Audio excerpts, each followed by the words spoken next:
Warning, the content you are about to hear on this podcast contains some explicit language as well as references to violence, gun violence, sexual misconduct, sexual abuse, suicide, and domestic violence. Discretion is advised. I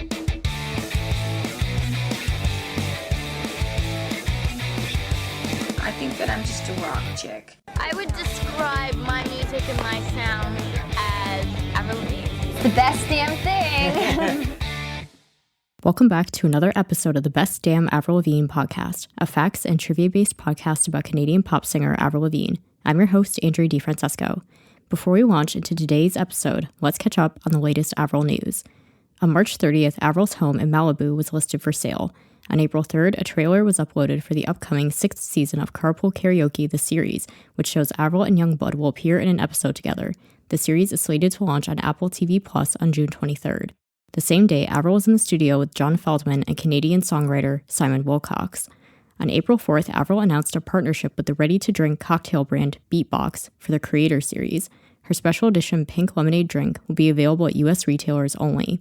She said she felt inspired to join the brand after drinking a Beatbox before every studio session and said, "The partnership with Beatbox felt right from the start. I've never come across a brand that was as committed to providing their fans with a truly memorable experience, specifically pegged to music, than the Beatbox team.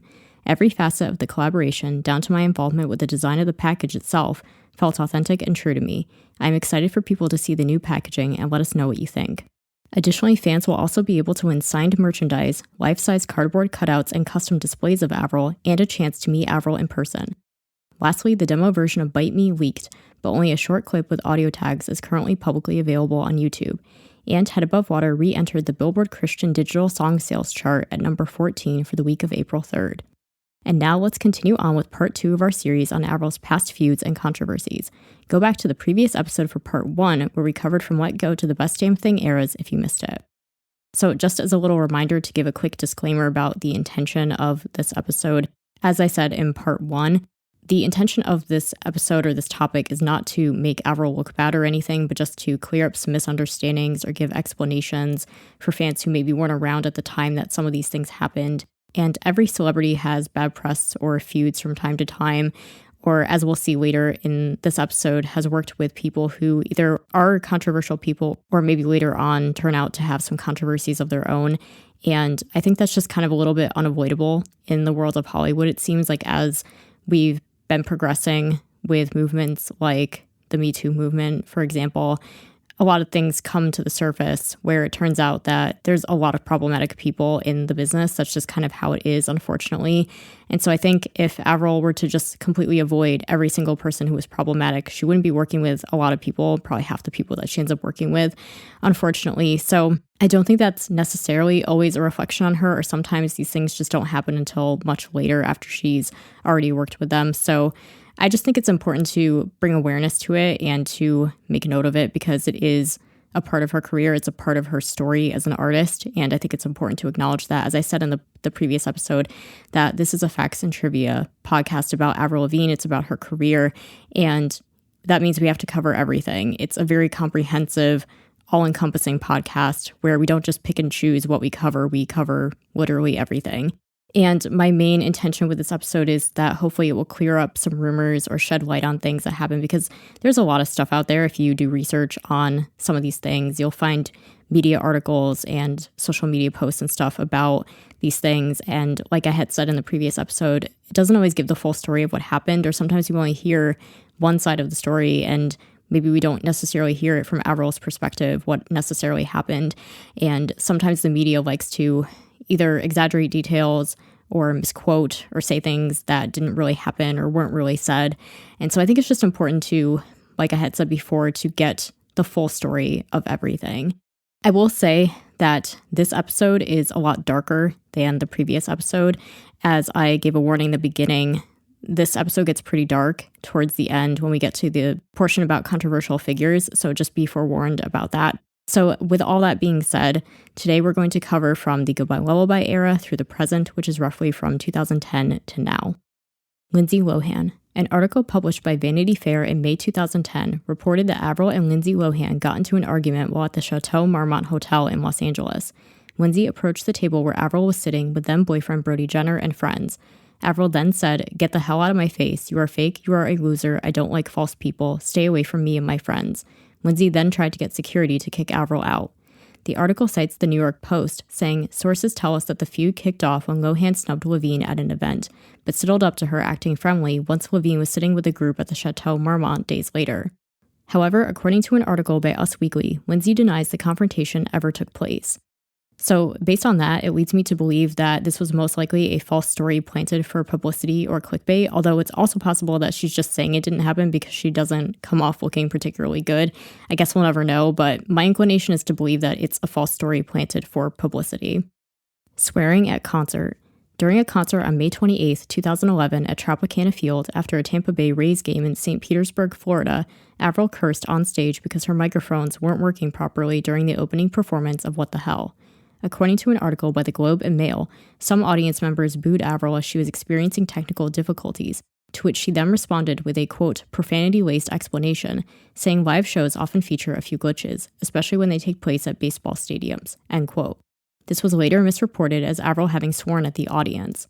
A spokesman for the team named Rick Vaughn said in a statement, "The Rays demand profanity-free performances from all of our concert performers, and we are extremely disappointed by the language used in last night's show. It is not consistent with the family-friendly atmosphere that Tropicana Field is known for." However, there is video footage of the concert available on YouTube from the user RustyMorris76, which clearly shows that Avril was swearing because of the technical issues, not at the audience, which the user also notes in the video description.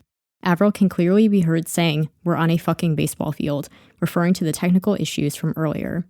Later in the show, she also apologized, saying, "We just had so much fun tonight and we want to take the tirade out and say thank you to the Tampa Bay Rays. I'm truly sorry if anyone was offended by my language." Additionally, Avril redid the performance of What the Hell later in the show. Another concert attendee uploaded video of the performance under the channel WDWIC Pictures. In the video description, they wrote, "The concert started off with the music video for Bad Reputation, followed by the song What the Hell, where the audio was not working. Since the audio was bad, I only recorded parts of the song and I missed the ending of it, and also when she came back on stage and said the F word. Basically, when the song was over, there were some boos, but that was the last of that once the audio was fixed. Everything went smoothly from then on." It seems to me like the audience was not booing at Avril, but rather at the fact they couldn't hear her. The media blew Avril's remarks out of proportion, making it sound as though she had sworn at the audience or went on a tirade. Her remark was clearly made in a moment of frustration, and her tone was more good-natured sounding than angry. She also apologized and gave an encore performance of the song once the audience could hear her properly. The other thing, too, that I never got about this is that people were complaining that she swore on stage or said an F-bomb on stage, and there were kids in the audience, but her music contained swear words, and Girlfriend and Smile in particular were both on the set list for this show, and both of those songs contain F-bombs in the lyrics. I'm not sure if she performed the clean versions during the concert, but in general, those songs contain F-bombs, so I'm not sure why people were complaining that she swore on stage when her music has swearing in it anyway. I just always thought that was kind of weird. Bar fight. On November 6, 2011, Avril and then boyfriend Brody Jenner were reportedly injured in a fight in the early morning hours outside the Hollywood Roosevelt Hotel. TMZ reported, "According to our sources, Avril got into a dust-up shortly before 1 a.m. at the Hollywood Roosevelt Hotel. We're told when Brody tried to intervene, he took a bottle to the head from someone for his troubles. Law enforcement sources tell us hotel security broke up the fight and detained Brody and others involved. Police were called to the hotel, and when all was said and done, we're told the police report listed Brody as the victim of an assault with a deadly weapon. Our sources say Brody was the only one involved who spoke to police. The other combatants, including Avril, had split by the time they arrived. We're told Brody refused medical attention and went to the hospital on his own. No arrests were made." The next day, Avril tweeted about the incident, denying that she instigated the fight. She also posted a photo of her injuries. She wrote, "I don't fight, I don't believe in it. To clear things up, I got attacked by 5 people last night out of nowhere. Not cool. My face is fucked. As in black eye, bloody nose, hair ripped out, scratches, bruises, and cuts. So not okay to be abusive to others. Violence is never the answer." Brody also tweeted, "Interesting Saturday night. Just got out of the hospital with a new scar on my face. Charges/Chargers. It is unknown who started the fight, and it doesn't appear like Avril or Brody pressed charges." Martin Johnson. In 2013, Avril collaborated with Boys Like Girls frontman Martin Johnson on her 5th studio album. He co-wrote and produced such songs as Here's to Never Growing Up, 17, and Hello Kitty. However, Avril made an interesting tweet on March 30th, 2013 that some fans believe may be referencing him. However, this is not confirmed. She wrote, "When someone is willing to burn a bridge, they should make sure they are not still standing on it when they light the match. Unfollowed." Rumors circulated at the time that Martin had dissed Avril singing, which may be what caused her to end their partnership. Other theories are that Avril was unsatisfied with his production work on the Avril Lavigne album. To this day, it has never been addressed by Avril or Martin. Avril Lavigne tour meet and greet photos. When Avril was on tour in Brazil in 2014, she was infamously photographed standing a short distance away from fans during meet and greets. Fans were given instructions by Avril's security not to touch or hug her unless she initiated contact first. While no explanation was ever given by Avril or her team, it's likely the reason for the distanced meet and greets was either due to security reasons or Avril being sick. At this time, she was beginning to experience symptoms of Lyme disease, but had not yet been diagnosed. It's possible they didn't want fans getting sick, or fans getting Avril more sick, but it was unknown what she had. There had also been prior security incidents when Avril toured in Brazil with fans jumping on stage or storming the barricade. According to some fans who attended the meet and greet, they were able to get a hug if they asked. Additionally, there were meet and greets done in other countries where Avril stood close to fans. She told Canadian radio station Kiss 92.5, "I do touch my fans. My fans are very frisky, actually. In some countries where we've had security breaches, it's a little delicate because of things that have happened with stuff I probably shouldn't get into." Taylor Swift. These meet and greet photos later caused a point of contention with pop star Taylor Swift after a fan posted a photo collage on Tumblr of Taylor with fans compared with other singers, including Avril, meant to show how much more Taylor interacted with her fans. Taylor reportedly liked the post, which some fans took to mean Taylor agreed with the comparison and was knocking Avril. Avril then tweeted, "Comparison is judging, and judging a person does not define who they are, it defines who you are. We all love our fans." Another tweet read, "So let's keep it all about the love and stay positive." However, the bad blood between these two pop princesses didn't last long, as Taylor reached out to Avril and invited her to perform as a special guest at the San Diego date of her 1989 world tour in August 2015. The duo delighted the crowd of 44,000 people with a performance of Complicated. They continue to support each other to this day, as Avril named Taylor's 2020 album Folklore as one of her favorites, while Taylor sent Avril flowers upon the release of her album Love Sucks in 2022. Hello Kitty music video.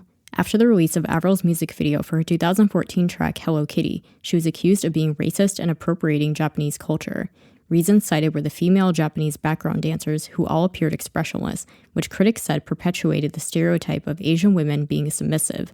They also thought it was a stereotype of Japanese culture to show Avril as a white woman doing typical tourist activities like eating sushi and drinking sake. In a tweet dated April 23, 2014, Avril responded to the allegations, saying, "Racist? LOLLL. I love Japanese culture and I spend half of my time in Japan. I flew to Tokyo to shoot this video specifically for my Japanese fans with my Japanese label, Japanese choreographers, and a Japanese director in Japan." End quote. An article by Rob Schwartz for Billboard magazine states, while Avril Lavigne's Hello Kitty video has raised the hackles of plenty of Western pundits, thanks to imagery that many perceive as culturally insensitive, robotic, creepy girls, and a cupcake-themed stereotype mart that Billboard.com called Japan fetishization, the view from Tokyo is far more sanguine. In fact, one could argue that the country, whose music market is worth close to $3 billion, 16 to 18% of which is international repertoire, mostly Anglo-American, is so used to being misunderstood by the West that this latest pop barrage is hardly worth a flinch. Other Japanese citizens, meanwhile, view the candy cane fluff as a tribute, however shallow, to their homeland. Hiro Ugaya, a Tokyo-based journalist and media commentator, is one of those forgivers. "I assume that images of cultures outside of one's own in mass media are always different from the reality," he says, acknowledging that pop culture will reduce anything to a digestible pap. When you're trying to reach the majority of consumers, images tend to be lowest common denominator. Nobuyuki Hayashi, a well-known Tokyo-based tech and social media expert, concurs. Searches in the Japanese Twitter sphere and blog sphere show that most of the reactions were favorable, he says, adding the people who are blaming the artist for racism are non-Japanese, but most Japanese people are not taking it that seriously. Frank Takeshita, managing director of Live Nation Japan, notes other artists may have caught less flack for this kind of video. "This is a bad match with Avril's punk image, and that's why people may think it could be making fun of Japanese culture," he says. "If Katy Perry would have made this video, I do not think anyone would argue." End quote. Regardless of whether or not the video can be perceived as racist or appropriating Japanese culture, it's clear that Avril's intention was to create something specifically aimed at her Japanese audience, with the direction and guidance of an all-Japanese crew, label, and management. The large majority of complaints came from non-Japanese fans, while many of her Japanese fans actually loved the song and video. Ryan Cabrera. In November 2015, Avril was rumored to be dating fellow singer Ryan Cabrera after announcing her split from husband Chad Kroeger that September. The two were said to be longtime friends and simply living together as roommates after Avril's divorce and Ryan's breakup with girlfriend Katie Krause. After the news broke, however, Katie tweeted, "Not sure there's a worse feeling than being blatantly lied to for months by someone you trusted with your life," end quote. While it's not known who or what her tweet was directed at, many fans believe she was accusing Ryan of having cheated on her with Avril and that she was calling Avril out as the other woman. Avril then tweeted on November 19, 2015, "Take the high road and try to find the humor in it while you do. If you're gonna be a bitch, be a #classy bitch," along with an image which said, "Never sacrifice your class to get even with someone who has none. Leave them for the gutter. You take the high road," end quote. Fans perceived this to be Avril's response to Katie's accusations. A similar accusation had previously occurred when Avril got engaged to Chad Kroeger in August 2012. An article by the Daily Mail details how Chad's ex-girlfriend, Kristen DeWitt, tweeted upon seeing the engagement news, "The moment you find out your ex of 4 months engaged the girl he was cheating on you with, #classic," end quote. A source said, Chad and Kristen were happily dating until they made a mutual split in May. His engagement to Avril completely caught Kristen off guard, and the timelines don't match up. Chad had to have been seeing Avril behind Kristen's back. Back in April, Chad confirmed to Dave and Jimmy from WNCI Radio, "Yes, I'm dating a girl from Ohio." According to reports, Avril and Chad had been dating for 6 months, which means they began dating in February, yet he and Kristen didn't break up until May, end quote. There are conflicting timelines for Avril's relationship with Chad, as the pair were seen on a trip in Paris in May 2012, but it was unclear if the nature of their relationship was at all romantic by that point. Avril has gone on record saying they officially began dating on July 1st. So if it's true that Chad and Kristen broke up in May and he and Avril did not begin dating until July, Kristen's accusations would then be false. However, it's possible Chad may have started to develop feelings for Avril as they worked in the studio together at that time, which may have caused him to break up with Kristen. So just another little note to add on to that thought is that I can believe that there was possibly some overlap between those two relationships because Avril and Chad started working together, I believe, in February 2012. And this is the time that some reports say they started dating, and then they were seen in Paris together that May, and like all the pictures of them together just looked like they were going shopping and they weren't doing anything romantic. There was that one picture where it looked like they might have been holding hands, but there was a car in the way, so we can never tell exactly what was going on in that picture. But like I said, it's impossible to know if that trip together was like a romantic trip or just a friend trip. And so if it's true that Chad and Kristen broke up in May, and then according to Avril, they started officially dating in July, so then there wouldn't have been any cheating going on there. But I can believe that there might have been some overlap with maybe some feelings, sort of like emotional cheating, I guess you could say, going on, where, you know, if he and Avril were working together in the studio, and I think the first song they actually wrote together, Avril said, was "Let Me Go," which was a breakup song. And so I can sort of see how there might have been some romantic feelings that might have gotten dredged up from the two of them working together. And it's possible that they kind of started falling for each other. Don't know if anything else, like maybe physical, might have been going on, but at least probably emotional. I definitely think it's fair to say that probably, you know, fair to speculate might have happened.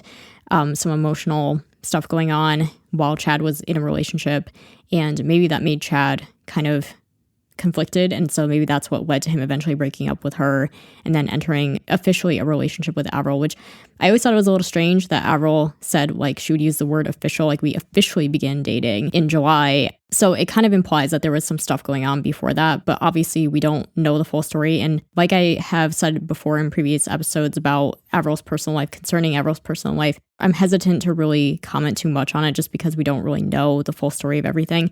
So this is just based on what we do know. And like I said, if maybe there was some emotional stuff going on is one thing, but in terms of the actual relationships themselves starting and ending, it would appear like if they didn't start dating until July, then there wasn't any physical cheating going on, presumably. Mark Zuckerberg. In December 2016, Facebook CEO Mark Zuckerberg posted a video to the platform featuring an artificial intelligence system named Jarvis and asked it to play some good Nickelback songs. The AI then responds that it cannot complete the request because there, quote, are no good Nickelback songs. Avril then took to Twitter to respond, since her ex-husband Chad Kroeger is the frontman of Nickelback. In a tweet dated November 22, 2016, she wrote, "Dear Mark, many people use your products. Some people love them and some people don't. Either way, you're allowed your musical opinion. However, your job at Nickelback is in poor taste. When you have a voice like yours, you may want to consider being more responsible with promoting bullying, especially given what's going on in the world today. hashtag say no to bullying, hashtag the joke is old, hashtag Nickelback has sold over 50 million albums, XXAL, end quote. Mark never addressed Avril's tweet or apologized to Nickelback. I fell in love with the devil. After the release of Avril's song I Fell in Love with the Devil off her 2019 album Head Above Water, several conservative Christian fans accused her and the song of being satanic and anti-Christian. However, it's clear from the song's lyrics that Avril isn't promoting Satanism or devil worshipping, but rather using the devil as a metaphor for a toxic relationship she was in at the time. I myself am a practicing Catholic and do not find the song to be satanic, as it's clear from the song's lyrics that she is describing a toxic relationship and actually seeking salvation from it, not the other way around. Fight Lyme virtual concert.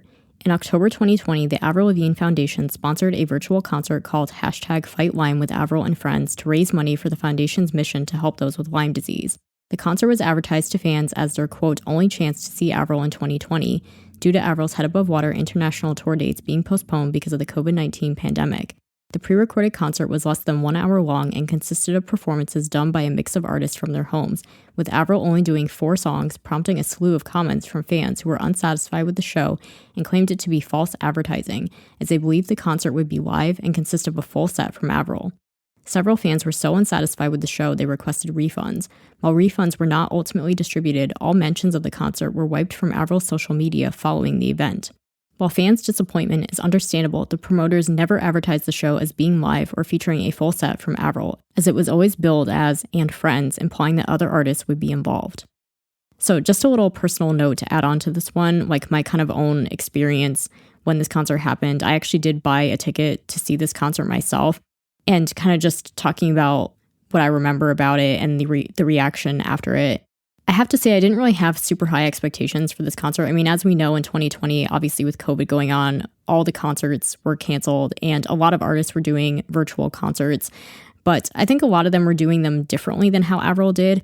I had watched a couple other virtual concerts where the artist it was like they had rented out a venue somewhere and had like a professional like HD camera set up and the full band and everything. And it was just, like recorded ahead of time and simply streamed. And then people could access the stream with a ticket. And the couple of virtual concerts that I had watched were actually pretty good. The thing with Avril's concert, for anybody who might not have seen it, is that she was performing in front of a green screen for a couple of the performances. Like basically she just did performances of Girlfriend and acoustic performances of Girlfriend and My Happy Ending in front of these weird green screens. And then for the last 2 performances, she did these stripped down acoustic performances just in her house of Head Above Water and We Are Warriors. And she did these kind of different arrangements of them. And so I totally get that fans were disappointed that she only did 4 songs and none of them were really new. Because the other thing too is that there was a VIP option that was, I think it was like $150 or something for the VIP option. And she didn't actually interact with the fans live at all. There was some kind of Q&A, like a pre-recorded Q&A of questions she'd been asked a million times. And then an exclusive acoustic performance of Birdie. And that was like the most interesting thing about the concert, but only the VIPs got to see the performance of Birdie. It wasn't included in the actual set list of the concert. And then they also got an extra performance of, again, a pre-recorded acoustic performance of Skater Boy in front of, I think it was in front of one of those weird green screens again. So I think the way that they tried to do the concert was not the best, because the other thing too is I think Avril was moving house at this time. And so it makes sense that she wasn't going to try to do a concert live while she was in the middle of all of that. But I just feel like they could have done the concert better. And I mean, this is a whole other thing that's like not really that relevant to the controversy itself. But the thing that's controversial about it is the fact that fans believed that there was false advertising, where they made it sound like it was the only chance to see Avril in 2020. And that, I guess to them, they thought that meant that it would be like an actual live concert and that she was going to do like a full set with a full band and that sort of thing. And while I totally get that this concert could have been done way better, she could have performed a lot more songs. It could have been more like her show and less about the and friends part. I had kind of said, we discussed it a lot on Avril Band-Aids right after it happened. First of all, I thought it was really weird that people would be asking for refunds when all of the money went to charity, first of all. But also, I tried to say, while I was also disappointed in the final product that we got, technically her team didn't deliver, or they didn't not deliver anything that wasn't promised. So they promised us a concert, and that's what we got, such as it was. Yes, Avril could have performed more songs. She could have actually performed live or done the Q&A live or included Birdie in the set list, like those kinds of things. But they were very careful about their wording when they said only chance to see Avril in 2020. Well, that's because all of her concerts have been canceled. They never said only chance to see her live or anything like that. And like I said, the concert was always billed as with Avril and friends. So it was always implied that other artists were going to be involved. So this is kind of a weird one where it was kind of a controversial thing because the fans were really, I mean, there was like a huge backlash after this concert where lots of fans were really, really disappointed in the final product that we got. And Avril or her team never addressed it at all. And what's even weirder is that they just like completely wiped any mentions of it from her social media. So I think they kind of know that fans were incredibly disappointed by the final product. But at the same time, I always felt kind of bad because I think in Avril's mind, she was doing something for charity and like she probably thought genuinely what she put out was like a good product. But I think she just like didn't see what other artists had done for virtual concerts. And this was probably like the best thing they could think of to do with everybody being separated and making sure that everything went smoothly from like a technical perspective. But I also remember too, like she would read off of a teleprompter for everything and it just came off sounding really like wooden and hollow. So yeah, I definitely agree that like the whole product could have been done way better. But, you know, I think at the same time, in Avril's mind, she was doing something for charity. And such as it was, I think, you know, it was about what I expected. Like, I wasn't expecting her to do that many songs and wasn't expecting it to be an entirely Avril show or anything like that. So I feel like the criticism to some degree was a little bit maybe expecting things that were never promised.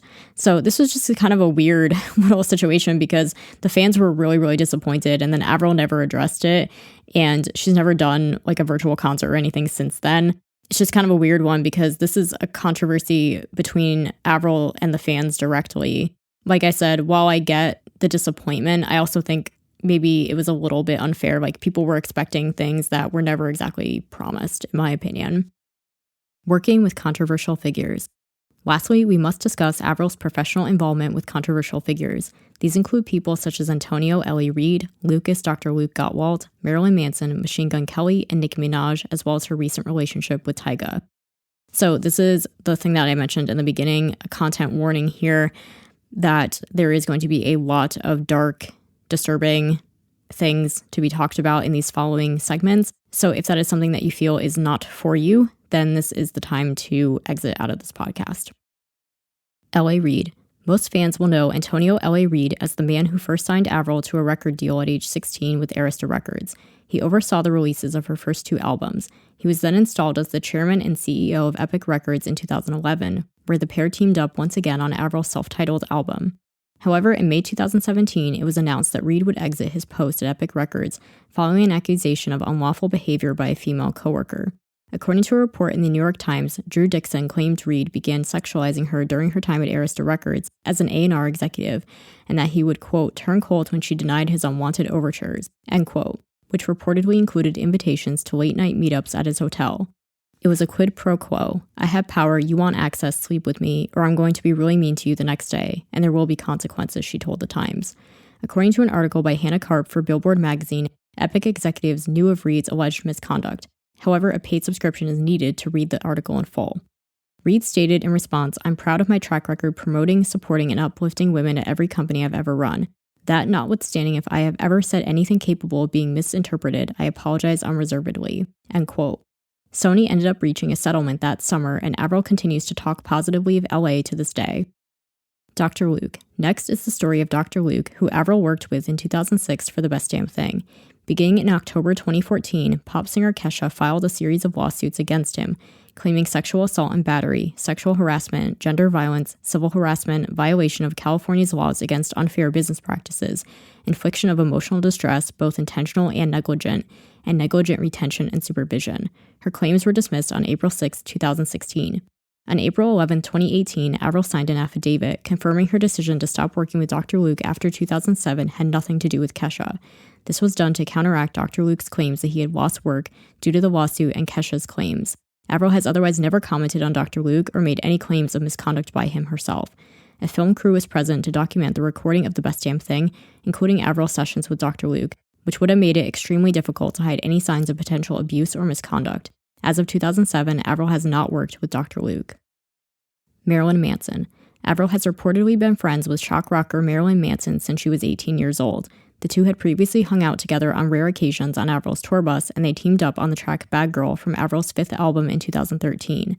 Several incidents of school shootings, including the Columbine High School massacre, murders, and suicides, have been attributed to Manson and his music, which is believed to have negatively impacted teens and young people. His music and live shows were previously heavily criticized for their inclusion of satanic themes, to the point of shows being protested or outright canceled. Additionally, he has been accused of abuse by 5 different women, including his ex-fiancée, actress Evan Rachel Wood. A total of 16 people have made various allegations against Manson, including 5 accusations of sexual assault.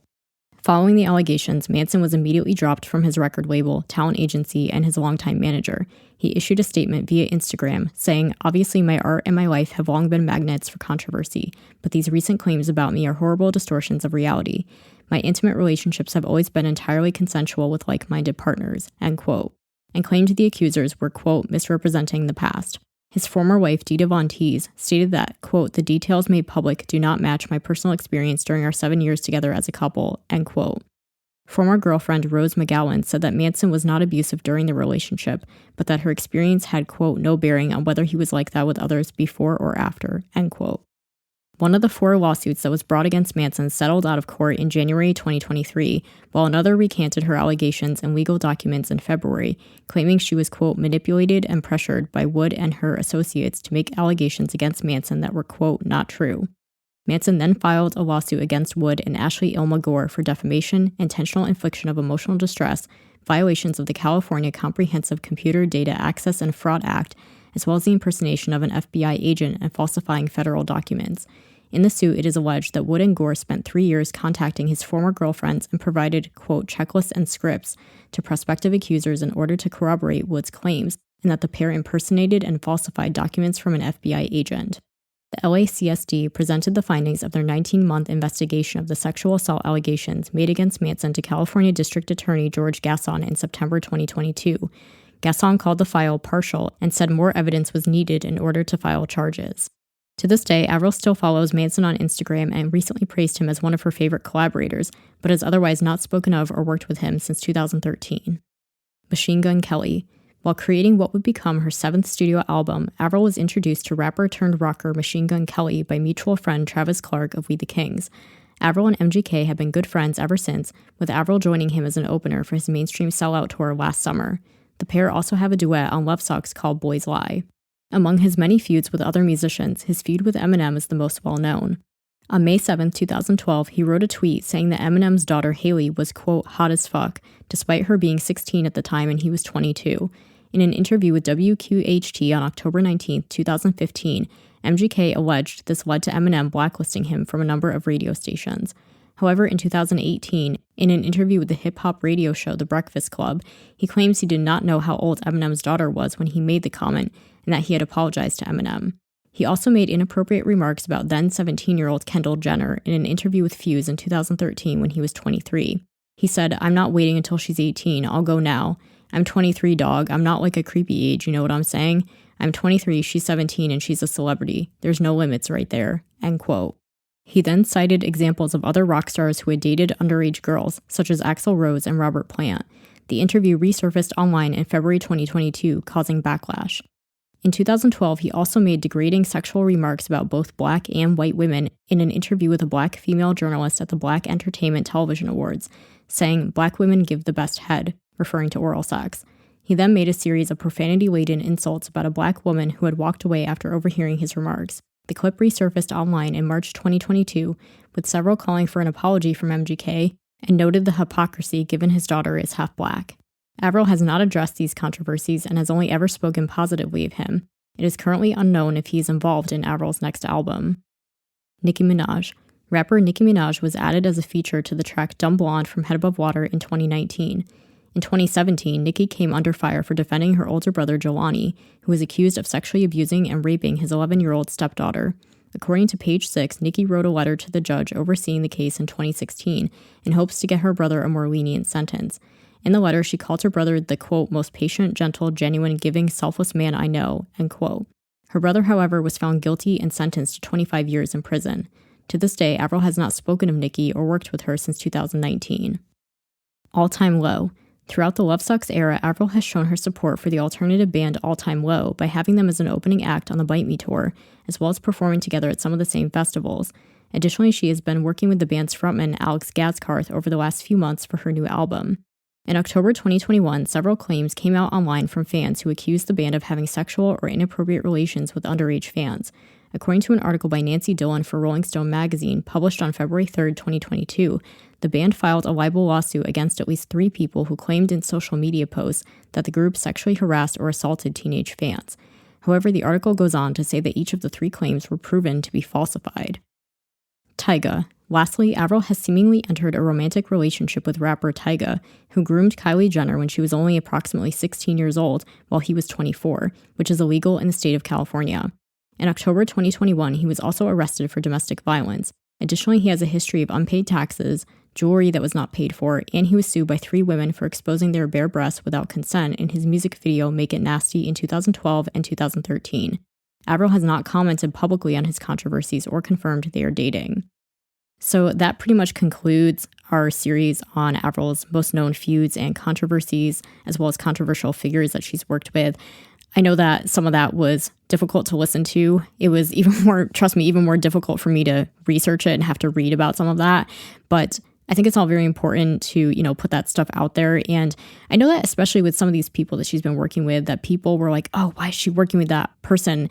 And I was kind of wondering the same. And then when I actually dug deep and researched into some of these and found out, oh, you know what? Yeah, this person might have been accused of doing this thing, but they were not found to be guilty of that thing, or it was proven to be made up, or whatever the case might be. And so I do think it's important to kind of, like I said, this was kind of the whole point, was to get the full story about these things, because, people can say anything about anything. And once you actually dive deep into it, just because somebody gets accused of something doesn't mean that they're guilty. And also, I think we have to remember too that Avril, gets to know these people on a deeper level than us. And so I think we have to kind of trust that once she gets to know people that, maybe they said, oh yeah, we were accused of doing this thing and that was totally made up. And I know that, like, as far as the Tyga thing goes, we talked about that in, a couple episodes back, where you can hear all about that there. But for the most part, I hope that this was an interesting series of episodes. And like I had said before, it took a lot of research to do. And I hope that maybe for people who weren't around at the time that some of these things happened, or maybe you learned some new things, that maybe you got a little bit fuller picture of exactly what happened from somebody who was there during the time when these things happened. I think what I'm going to do next, by the time this episode comes out, Avril will have resumed her European tour for the Love Sucks tour, and hopefully she'll have added some new songs to the set list like she had kind of said that she was going to. So I think that's going to be really fun, and we'll have something a little bit more fun to talk about next time. So for now, I'm not exactly sure when I'm going to be back or what the next episode will be, possibly a bonus episode on the tour if there's significant changes to it.